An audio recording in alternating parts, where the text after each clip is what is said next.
Hello అండి. Welcome back to my channel. రవ్వతో చేసే రవ్వ కేసరిని ఎప్పుడైనా తిన్నారా? చాలా బావుంటుందండి. మాకెప్పుడైనా స్వీట్ తినాలనిపిస్తే మాత్రం ఇలా సింపుల్‌గా, ఈజీగా అయిపోయే రవ్వ కేసరిని మాత్రం ఎప్పటికప్పుడు చేసుకుంటామండి.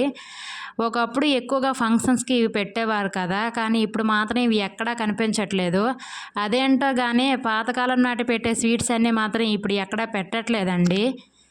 రవ్వ కేసరి కోసం కిస్మిస్, జీడిపప్పును నెయ్యిలో ఫ్రై చేసుకోవాలండి. తర్వాత రవ్వను కూడా నెయ్యిలో బాగా ఫ్రై చేసుకొని పక్కన పెట్టుకోవాలి. తర్వాత స్టవ్ పైన కడాయి పెట్టుకొని అందులో వాటర్ వేసుకొని బాగా మరిగించుకోవాలండి. వాటర్ ముందుగానే ఎక్కువగా వేసుకోవాలి. అది వేసిన తర్వాత ఈ రవ్వను కూడా అందులో వేసుకోవాలి. వేసిన తర్వాత ఒక షుగర్‌ను కూడా వేసేసుకొని బాగా కలుపుకొని అందులో కొంచెం ఇలాచీ పౌడరు, ఇంకా ఫుడ్ కలర్‌ను కూడా ఏసుకోవాలండి. నాకైతే వాటర్ సరిపోలేదు. మళ్ళీ వాటర్ బాగా బాయిల్ చేసి అందులో వేశాను. ఇది బాగా ఉడికిన తర్వాత డ్రై ఫ్రూట్స్ వేసుకుంటే కేసరి అయితే రెడీ అయిపోతుంది.